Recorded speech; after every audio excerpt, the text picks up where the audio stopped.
ఇక రాష్ట్రంలో విష జ్వరాల విజృంభణకు సంబంధించిన పూర్తి సమాచారాన్ని మా ప్రతినిధి వంశీకృష్ణ మనకి లైవ్ లో అందిస్తారు. వంశీ, ఎందుకు ఇటువంటి పరిస్థితి నెలకొంది? సీజనల్ గా ఇటువంటి సమస్యలు ఉంటాయని తెలుసు, అయినా కూడా ఆసుపత్రుల్లో డాక్టర్ల కొరత, మందుల కొరత, రోగులు ఎందుకు ఇబ్బంది పడుతున్నారు?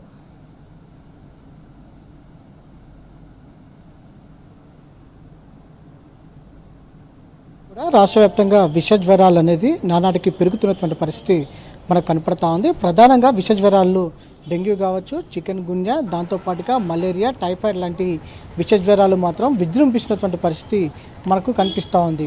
ప్రధానంగా హైదరాబాద్ లాంటి మహానగరంలో మాత్రం చూస్తే డెంగ్యూ ఏదైతే విచ్చలవిడిగా పెరిగినటువంటి పరిస్థితి మనకు కనపడతా ఉంది. ఇప్పటికే ప్రభుత్వ ఆసుపత్రుల కన్నా కూడా ప్రైవేట్ ఆసుపత్రుల్లో అత్యధికంగా డెంగ్యూ కేసులు నమోదవుతున్నటువంటి పరిస్థితి కూడా మనం చూస్తాము. దాంతోపాటుగా ప్లేట్లెట్స్ కోసం కూడా అటు జనాలు పరుగులు పెడుతున్నటువంటి పరిస్థితి కూడా మనకు కనపడతా ఉంది. ప్రధానంగా ఏదైతే ప్రభుత్వ ఆసుపత్రులకు ఒకప్పుడు క్యూ కట్టేటువంటి జనం ప్రజెంట్ ప్రైవేట్ ఆసుపత్రుల వైపు పెద్ద ఎత్తున వెళ్తూ ఉన్నారు. దీనికి ప్రధాన కారణం ప్రభుత్వ ఆసుపత్రుల్లో వైద్యుల కొరత. బదిలీల పేరుతోటి కొద్ది రోజుల క్రితం రాష్ట్ర ప్రభుత్వం ట్రాన్స్ఫర్స్ తోటి అనేక మంది వైద్యులను, నగరంలో ఉన్నటువంటి వైద్యులందరినీ కూడా ట్రాన్స్ఫర్ చేయడం జరిగింది. దాంతో నగరంలోని అనేక ప్రాంతాలకు చెందినటువంటి వైద్యులు ఇతర ప్రాంతాలకు వెళ్ళడం జరిగింది. ప్రధానంగా ఉస్మానియా ఆసుపత్రి కావచ్చు, దాంతోపాటుగా ఫీవర్ ఆసుపత్రి, గాంధీ హాస్పిటల్, దాంతోపాటుగా జిహెచ్ఎంసీ పరిధిలో ఉన్నటువంటి ఏరియా ఆసుపత్రులలో కూడా పెద్ద ఎత్తున వైద్యుల కొరత అనేది మనకు కనిపిస్తూ ఉంది. ప్రధానంగా ముందుగా మనం గోల్కొండ ఏరియా ఆసుపత్రి చూస్తే మాత్రం గోల్కొండ ఏరియా ఆసుపత్రికి రోజు 300 నుంచి 500కు పైగా ఓపీ నమోదవుతూ ఉంది. ప్రజెంట్ అక్కడ దాదాపుగా 7 డిపార్ట్మెంట్స్కి సంబంధించినటువంటి స్పెషాలిటీ వైద్యులు లేకపోవడంతో అక్కడికి వచ్చేటటువంటి రోగులను ఇతర ఆసుపత్రులకు పంపిస్తూ ఉన్నారు. కొంతమంది వారంతటా వారి రోగులే ప్రైవేట్ ఆసుపత్రులకు వెళ్తూ ఉన్నారు. ప్రధానంగా గోల్కొండ ఏరియా ఆసుపత్రిలో జనరల్ ఫిజిషియన్స్ లేరు.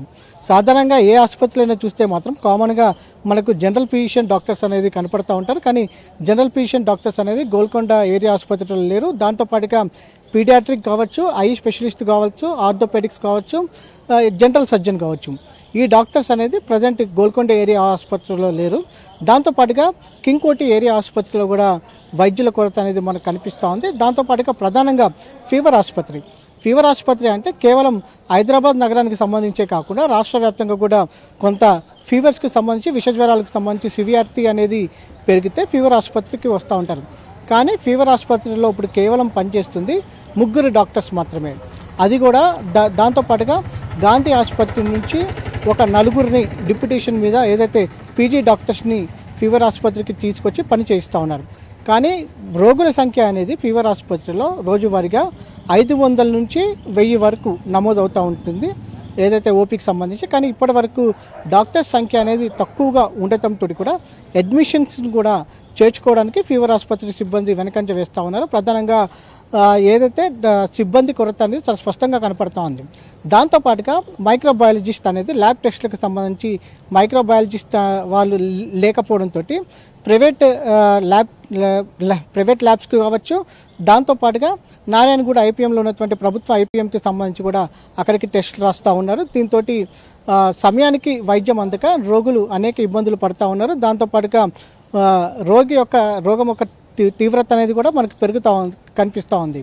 దాంతోపాటుగా ఉస్మానియా ఆసుపత్రికి ఇప్పటివరకు సూపరింటెండెంట్ కూడా రానటువంటి పరిస్థితి.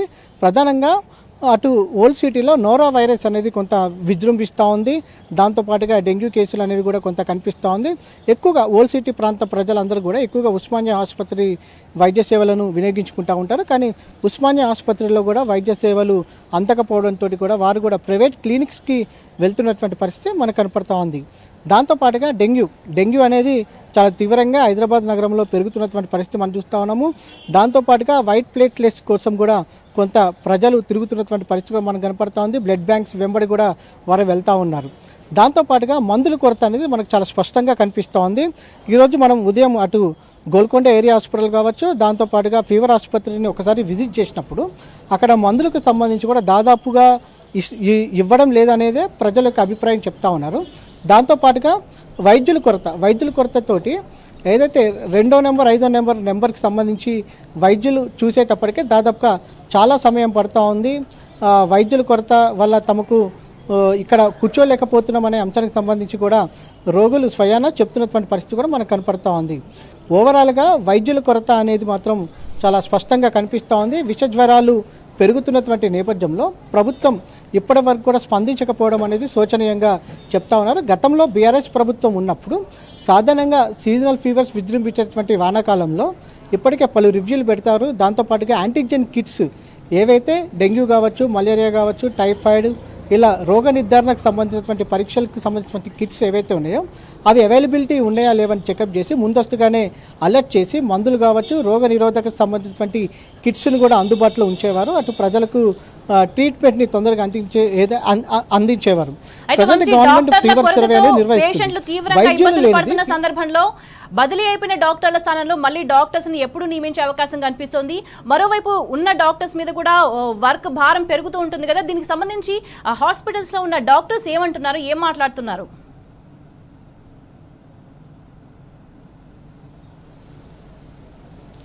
ప్రధానంగా డాక్టర్స్ పలు అంశాలను ఏదైతే ప్రస్తావిస్తూ ఉన్నారో రోజువారీగా ప్రభుత్వ ఆసుపత్రులకు ఉదాహరణకు మనం ఉస్మానియా చూడొచ్చు. ఉస్మానియాలో రోజువారీగా 2000 వరకు కూడా ఓపీ నమోదవుతూ ఉంటుంది. కానీ ప్రజెంట్ అక్కడ డాక్టర్ల కొరతతోటి ఏదైతే వైద్య సేవలు కొంత లేట్ అవుతున్నటువంటి పరిస్థితి మనకు కనపడతా ఉంది. దాంతోపాటుగా వర్క్ లోడ్ అనేది కూడా ఉన్న వైద్యులకు పెరుగుతున్నటువంటి పరిస్థితి మనకు కనపడుతుంది. దాదాపుగా ఇప్పటికీ 10 రోజుల మేర కొన్ని ఆసుపత్రులకు సంబంధించి నగరంలోని కావచ్చు, రాష్ట్రంలోని పలు ఆసుపత్రులకు సంబంధించి ఇప్పటి వరకు కూడా సూపరింటెండెంట్లు లేనటువంటి పరిస్థితి. ఉదాహరణకు ఫీవర్ హాస్పిటల్ చూడొచ్చు మనం. దాంతోపాటుగా ఫీవర్ హాస్పిటల్కి సంబంధించి ఇప్పటి వరకు సూపరింటెండెంట్ ఇంకా రాలేదు. దాదాపుగా 10 రోజులు అయింది రిలీవ్ అయ్యి. కేవలం 3 డాక్టర్లు మాత్రమే అందులో పనిచేస్తూ ఉన్నారు. అది కూడా మధ్యాహ్నం వరకే ఉంటారు. అక్కడ అడ్మిట్ కావాలంటే దాదాపుగా 1 రోజు సమయం పట్టే అవకాశం ఉంది. రోగ నిర్ధారణ పరీక్షలకు సంబంధించి బయటకు వెళ్లాల్సిన అవసరం ఉంది. ప్రభుత్వాన్ని ఇప్పటికే ఏదైతే మిగతా చోట్లలో ఉన్నటువంటి సూపరింటెండెంట్లు ఎవరైతే ఉన్నారో వారు ప్రభుత్వానికి విజ్ఞప్తి చేస్తే త్వరలోనే సమస్య పరిష్కరిస్తామని కూడా చెప్తున్నారు. కానీ ఇప్పటివరకు ఆ విధంగా ఎలాంటి భరోసా రాలేదు.